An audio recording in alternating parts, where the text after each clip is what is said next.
Now, I'm not one to gossip, but I will bring you the tea. Welcome to Chronicles Speaks. Please, I don't have any time for any gossip now. Eh? Yes. Look at you.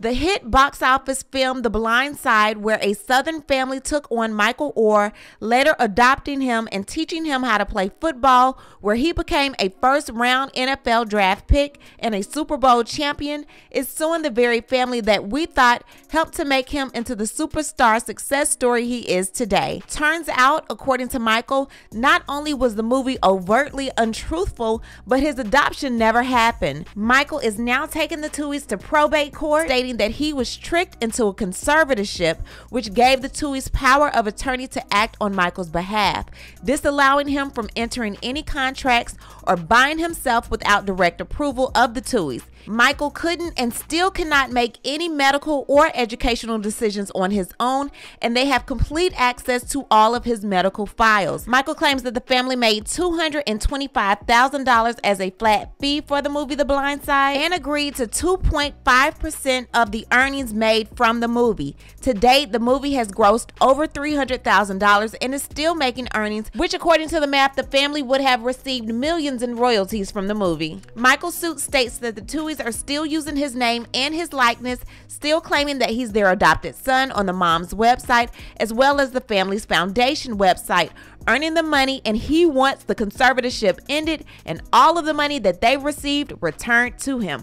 We are going to get into that and so much more, but before we do, please be sure to subscribe to this channel and hit the bell for notifications so you don't miss out on any news regarding this case and so much more. Now let's get back into it. The movie The Blind Side, starring Sandra Bullock, touched the hearts of many, including myself, seeing how the Tuohy family opened their home to Michael Oher, who had been in and out of foster homes, living on couches of friends, and seeming to have little to no hope at all.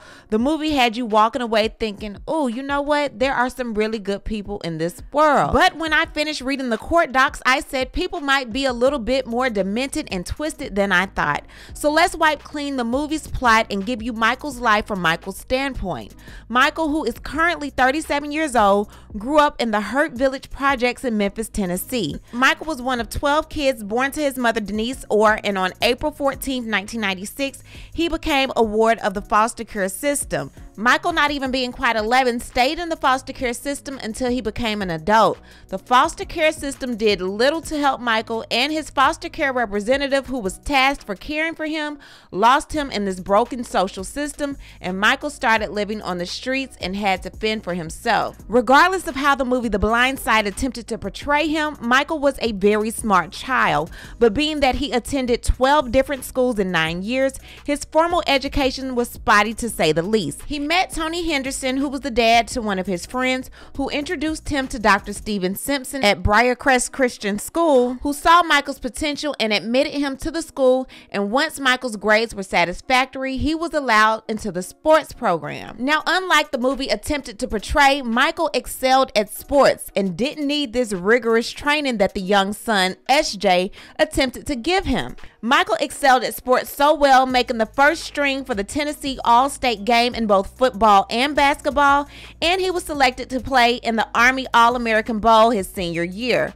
Football scholarships were pouring in from powerhouse universities from all over the nation. Now, although Michael was achieving very well at this school, he still had the daunting task of having to fend for himself, living penniless, having to travel over an hour to get from Hurt Village, riding buses and walking just to get to this prestigious school, but he stayed determined. Now, Michael was back and forth living with friends and classmates whose parents saw promise in him. But during the summer of his junior year, Michael stayed some nights with the Tuohy family, and while most of the other kids' parents helped him due to him being a nice kid, Michael claims that the Tuohys saw him as gullible and exploited him for their own personal gain. The suit claims that the Tuohys took no legal action in juvenile court to assume legal custody of Michael. They invited him to their large, beautiful home, and more nights during that summer, Michael was spending the night with them. Miss Tuohy took him for a shopping spree for clothes, which we did see in the movie, and in July of 2004, Michael became an adult. Now, Michael was still enrolled at Briarcrest, and right before his senior year, the Tuohys asked him to live with them permanently. Now, mind you, Michael is grown, 18 to be exact. They knew him before he turned 18, but they never took the legal steps to assume custody. But after becoming 18, the Tuohys told him that they loved him and they wanted him to call them mom and dad. He did so. They also said that they wanted to adopt him, and Michael agreed. Now, Michael said almost immediately after moving in with the Tuohys, he was hit with papers that he thought was adoption papers. He didn't find out until February of 2023 that they were not. He signed a petition for appointment of conservators. Now, we've seen this with Britney Spears, and we've also seen it with Wendy Williams, but why Michael? The 2004 document that I have obtained states that he has no physical or psychological disabilities. So again, why are they doing this to Michael? Did they have their two natural-born kids sign these documents as well? Or were you just doing this because this was a young, black, gullible kid with a promise and a future to go pro in football? The 2004 document goes on to state that it further appears to the court that it is in Oher's best interest to appoint Sean A. Tuohy and his wife Leanne Tuohy as conservators of the person, and that they should have all powers of attorney to act on his behalf, and further that Oher shall not be allowed to enter into any contracts or bind himself without the approval of his conservators. Why? Now, typically, an attorney would read such document and wonder why in the hell would this able-bodied, sound-mind 18-year-old man sign such agreement? But according to Michael, the attorney on record is Deborah Brenning, who was a close friend of the Tuohys, and Michael was encouraged to call her Aunt Debbie. She was the attorney for Michael, Sean, and Leanne Tuohy, as well as Michael's mother, who signed the document as well. Now, if this isn't a conflict of interest, I am not sure what is. Now, Michael states that he was falsely informed by the Tuohys that this legal adoption process, due to him being 18, would have to be called a conservatorship, and he had no idea that he had just signed over ultimate control to contract for himself. Now, according to Michael, the Tuohys still have Michael listed as their adopted son on their foundation website, as well as Leanne Tuohy's website, and the continued usage of Michael's likeness has been very beneficial to the Tuohys. He states that the couple enriched themselves at his expense. In August of 2005, Michael entered the University of Mississippi, affectionately known as Ole Miss, on a football scholarship. Michael made the dean's list his sophomore year, and a year later, the book The Blind Side was released, and shortly after, Mr. and Mrs. Tuohy began negotiations with 20th Century Fox regarding the rights of their minor children, Sean Tuohy and Collins Tuohy, for a movie based on the book The Blind Side, and because of them having conservatorship of Michael, they were able to negotiate his contract as well. Now, the Tuohy family, mom, dad, and 2 kids, were contracted with Matthew Snyder, but the attorney, Aunt Debbie, was the agent/attorney to receive contract and payment on behalf of Michael Oher. This is the same Aunt Debbie that was the attorney handling the conservatorship.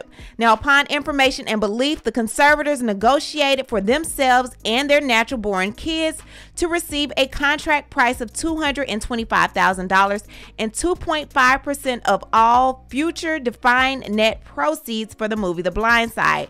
Payments were contingent on Michael signing the contract, and a contract purportedly signed by Michael gives away all of this for free. Listen to this. Perpetual, unconditional, and exclusive rights throughout the world to use and portray Michael Oher's name, likeness, voice, appearance, personality, personal experiences, incidents, situations, and events based upon or taken from Michael Oher's life story in connection with motion pictures and otherwise from dates mentioned in the Blind Side book. Michael does feel like his signature was definitely forged. Now, because the movie was so successful, Alcon Entertainment, which was the successor after Fox, made a $200,000 payment to Leanne's Making It Happen Foundation. Michael, who they claimed this movie was about, received absolutely nothing. Now, according to the 2004 petition for conservatorship, it was set to end once he reached 25, or it could be terminated by the court before turning 25. However, Michael is currently 37 and the conservatorship is still in place.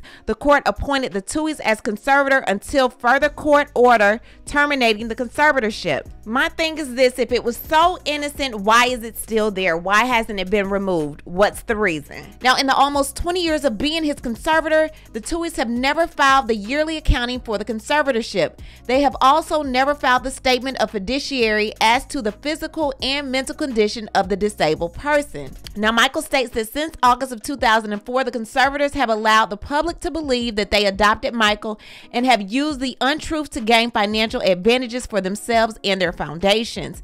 Michael wants any and all money the Tuohys have made from this lie to be paid back to him. He wants this conservatorship released and is ready to take the necessary evaluations to prove that he is of sound mind and can do and care for himself without this conservatorship. He is requesting an injunctive relief and wants his attorney and court fees paid as well. Now, the father, Sean Tuohy, has an explanation as to why the conservatorship was even in place to begin with. Tuohy insisted the conservatorship that prompted the filing of Monday's petition was unrelated to the movie. Rather, it was a way to appease the NCAA, the nonprofit organization that regulates students' athletics, when it appeared Oher was likely to play football at the University of Mississippi. Tuohy was an All-American point guard at the Southern University known as Ole Miss and an active supporter of the school. As such, he would qualify as a booster under the NCAA rules.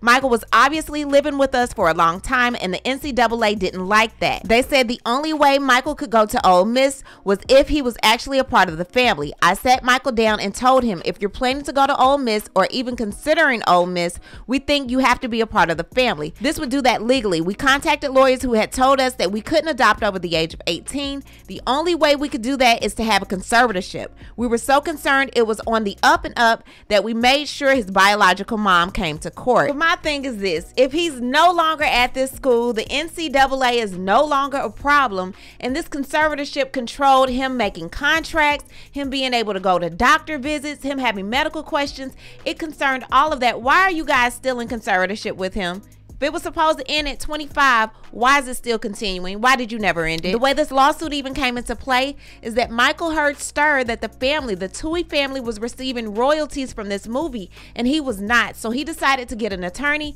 That attorney started looking into things, and when that attorney decided to look into things, he found out about the conservatorship, and Michael confronted the family about it. This is how it all got started. How is it going to end, y'all? I don't know. People are wanting Sandra Bullock to lose the Oscar for the movie because the movie is no longer real, and they tricked this boy to do so, but Sandra has absolutely nothing to do with it. Her performance was wonderful, and acting is acting. Most of the stories they act out aren't real anyway. An attorney for the Tuohys has spoken out stating that the family is worth hundreds of millions of dollars, and they have absolutely no reason to steal anything from Michael Oher.